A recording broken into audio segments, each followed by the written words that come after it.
Assalamualaikum warahmatullahi wabarakatuh. Perkenalkan, nama saya Dida Siti Fadilah. Saya dari program studi pendidikan guru sekolah dasar tingkat 2A Universitas Muhammadiyah Tasikmalaya. Di sini saya akan memaparkan tentang yang pertama, yaitu interrelasi kebenaran Al-Quran dan iptek. Yang kedua, bukti-bukti ilmiah kebenaran Al-Quran. Interrelasi berasal dari dua kata, yaitu inter dan relasi. Inter adalah bentuk terikat di antara dua, sedangkan relasi adalah hubungan atau berhubungan. Jadi, interrelasi merupakan hubungan antara dua masalah yang saling terikat. Nah, di dalam Al-Quran terdapat beratus-ratus ayat yang menyebut tentang ilmu dan pengetahuan. Di dalam sebagian besar ayat itu disebutkan kemuliaan dan ketinggian derajat ilmu. Berkat dorongan ayat-ayat tersebutlah ulama-ulama pada abad 8-10 Masehi di Timur Tengah mampu mengembangkan ilmu-ilmu pengetahuan yang berlandaskan pada riset atau dengan cara mendengar, melihat, memperhatikan, merenungkan, dan memikirkan, dan mengimplementasikannya dalam bentuk alat-alat maupun metode yang berguna bagi kehidupan manusia.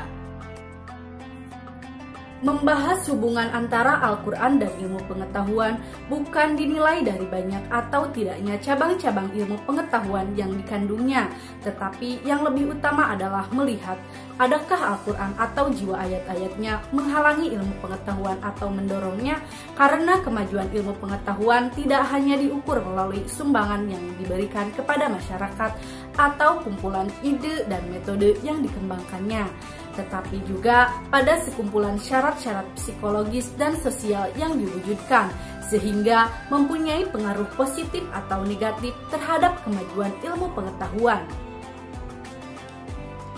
Bukti-bukti ilmiah kebenaran Al-Quran dalam bidang pengetahuan.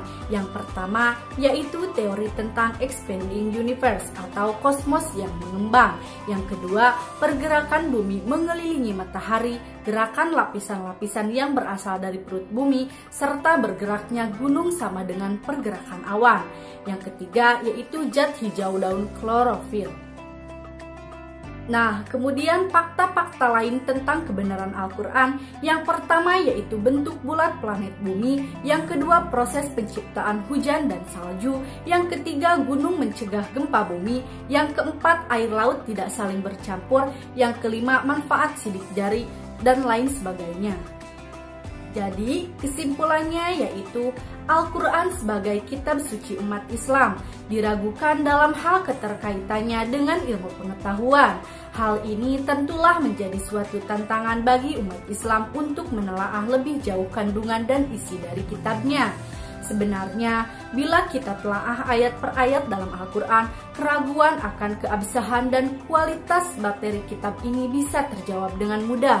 Maka, hanya orang-orang yang memperhatikan dan memperhatikan Al-Quran dengan cermatlah yang akan mendapatkan tanda-tanda kebesaran Allah dan kebenaran Al-Quran pada setiap penemuan ilmiah yang diperoleh oleh manusia. Sekian pemaparan dari saya, mohon maaf apabila banyak kekurangan dan kesalahannya. Wabillahi taufiq wal hidayah. Wassalamualaikum warahmatullahi wabarakatuh.